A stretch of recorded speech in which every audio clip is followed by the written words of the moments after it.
My friends, take a deep breath, because what happened today at Lincoln Financial Field was one of those games that hits you right in the heart. For 3 quarters, everything seemed under control. The team was rolling, the crowd was electric, the scoreboard was smiling, but then, in a matter of minutes, it all collapsed. What looked like a certain victory turned into a nightmare in the 4th quarter, and the winning streak, along with the chance to make history, just slipped away. But hold on, because it's in moments like these that a team's true identity is revealed. This is when you find out who's ready to fight back and who's going to hide behind excuses. The offense disappeared, the O-line fell apart, and the play calling left everyone scratching their heads. And yeah, the officiating didn't help, but the internal mistakes hurt even more. Now, with a crucial matchup coming up, the challenge is clear. Respond. Prove that this team still has heart, that the Link is still a fortress, and that the dream is far from over. So Eagles Nation, if you still believe in this team, hit that like button right now, because this video is going to dive deep into what really happened and what must change before it's too late. And I want to hear from you. What worried you the most about this game? Drop your thoughts down in the comments, because here, the fan's voice always matters. Fly, Eagles, fly. Now let's get straight to it, because what happened today at Lincoln Financial Field was painful to watch. The Eagles were in full control, 17-3 against the Denver Broncos, and it felt like another routine win was on the way. For 3 quarters, Philadelphia dominated. The defense was holding strong, the offense had flashes of rhythm, and it looked like this team was ready to make a statement win against a well-coached Denver squad. But then, everything collapsed. 18 unanswered points from the Broncos in the 4th quarter. 18. Every single one of them came in that final stretch, turning what should have been a confident home victory into a gut-wrenching 21-17 loss. The first defeat of the season, and one that snapped their 10-game winning streak and a chance to set a new franchise record. Let's be clear, some fans want to blame officiating, and there's no denying the calls were questionable. That personal foul on Zach Bond was ridiculous. It robbed the Eagles of valuable time and field position on a play where there was no whistle. Then, late in the game, when Jalen Hurts went deep to Dallas Goedert and his jersey was practically ripped off, no flag came out. Those are game-changing moments, and while it's true you can't control the refs, those missed calls hurt. But even with the refs doing the Eagles no favors, this team had plenty of chances to finish the job, and they didn't. For most of the first half, it looked like the Eagles had rediscovered their firepower. Hurts hit DeVonta Smith on a gorgeous 52-yard bomb, their longest pass play of the season. He spread the ball around efficiently,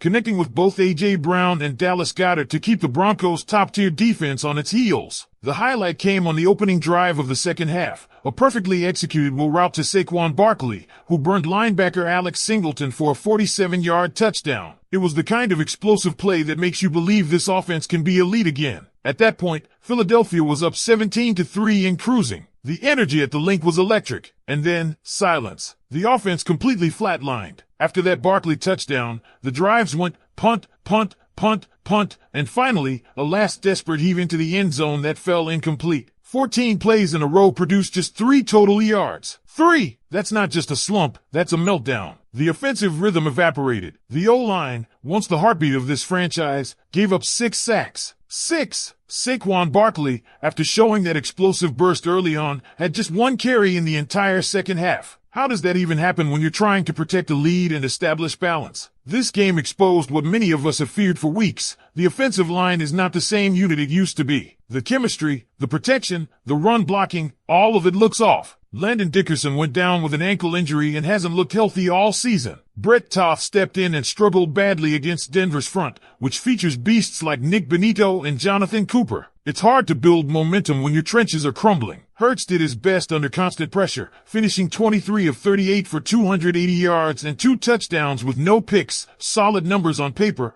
but deceptive, because when the game was on the line, the offense couldn't move the ball an inch. And you have to wonder about the play calling. Kevin Patullo's offense once again lacked creativity and balance. The Eagles' attack has become predictable. Opponents know what's coming before the snap. The run-pass mix is off, the designs are vanilla, and it's hard not to question whether Nick Sirianni's decision to stick with his guy at offensive coordinator is starting to backfire. The truth is, since Shane Steichen left, this offense hasn't looked the same. Back then, they had identity, tempo, rhythm, and explosion. Now, it's a team that flashes brilliance one drive and looks lost the next. That inconsistency isn't sustainable, not for a team with Super Bowl ambitions. But to be fair, this loss wasn't entirely on the offense. The defense, which had been rock solid all season, finally broke. They were gassed, overworked by a string of 3-and-outs, and Denver took full advantage. Bo Nix looked poised and efficient, and Sean Payton's aggressive play calling was the difference. Going for 2 instead of tying it up late was bold, and it paid off. The Eagles, meanwhile, looked passive in key moments. They lost their killer instinct. It's worth remembering that this team started last year's championship run at 2-2,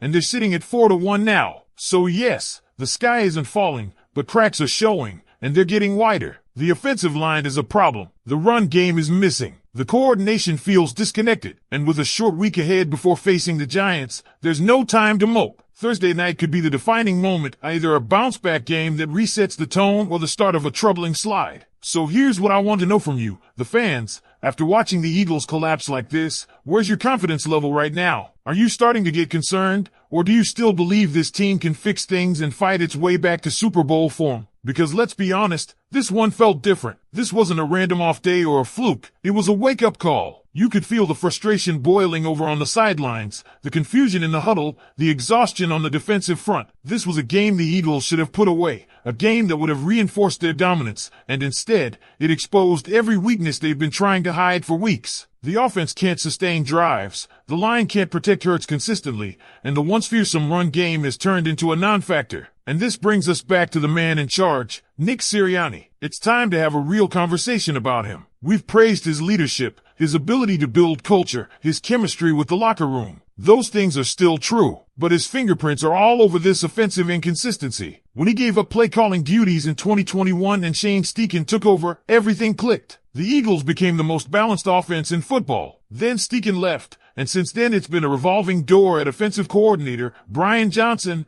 then Kellen Moore, now Kevin Patullo, and it's showing. The constant resets are catching up. This offense looks like it's searching for an identity every week, and the rhythm between Hurts and the staff seems shaky at best. It's not just about play calling, though. The scheme itself has become stale. You can almost predict what's coming: inside zone, quick slant, RPO, short screen, rinse and repeat. Defenses have figured it out. The lack of motion and misdirection makes life easier for opposing coordinators. Even with talent like A.J. Brown, DeVonta Smith, Dallas Goedert, and Saquon Barkley, the offense still looks one-dimensional. That's not a talent issue. That's a creativity issue. Now let's talk about Jalen Hurts. The numbers don't tell the full story. Statistically, he played well, 280 yards, 2 touchdowns, no interceptions, but when the Eagles needed him to take over, to carry the team through the storm, the spark wasn't there. The connection with A.J. Brown seemed off, and on that deep shot where A.J. appeared to give up on the route, it spoke volumes. It's not about one play, but about the lack of cohesion. The trust, the timing, the chemistry, they're not at the level we saw during the Super Bowl run. Hurts is still a phenomenal leader, but right now, he looks like he's carrying too much of the load behind a leaky offensive line and a playbook that's failing him. The defense, on the other hand, did everything it could until it couldn't anymore. You can't expect a unit, no matter how talented, to keep bailing out an offense that's going 3-and-out repeatedly. They played 3 quarters of disciplined, physical football before fatigue set in. Denver's offense, led by Sean Payton, started attacking the seams and the short zones, exploiting the worn-out secondary. The final 18 points tell the story of a defense simply out of gas. You could see it in the body language, late reactions, missed tackles, soft cushions in coverage. It wasn't about effort, it was about endurance. And then there's the issue of discipline. 6 sacks allowed, multiple pre-snap penalties, a brutal personal foul. These are mental errors, correctable ones, but they've become far too common this season. That's a coaching issue. It's a focus issue. For a team that prides itself on attention to detail, it's unacceptable. The bigger concern? Injuries are starting to pile up. Landon Dickerson's ankle looked bad, and he's been struggling even before that. Grant Calcaterra's oblique injury adds to the growing tight end problem, especially with Dallas Goedert already banged up. Depth is suddenly a real concern, and we're only 5 weeks into the season. But here's the thing, this is still one of the most talented rosters in football. The pieces are there. The question is whether they can put it all together before the season slips away from them. Because as frustrating as this loss was, it's not fatal. At 4-1, the Eagles are still in a strong position. But if the same offensive struggles show up again on Thursday night against the Giants, a team that's looked awful this year, that's when the alarm bells start ringing for real. You can't afford to let this loss snowball. The Giants may not have the firepower that Denver does, but division games are always dangerous, especially on a short week. Philadelphia needs to come out aggressive, decisive, and ready to make a statement. This is about sending a message, not just to the rest of the league, but to themselves. The Super Bowl window is still open, but only if they fix the cracks before they become fractures. So let's turn it over to you, the fans. What do you think the real problem is right now? Is it the play calling, the offensive line, or the coaching decisions at the top? And do you still believe this team has what it takes to make another run at the Super Bowl? Drop your thoughts in the comments below, because this conversation isn't over yet. If you love this team and want to see more breakdowns like this one,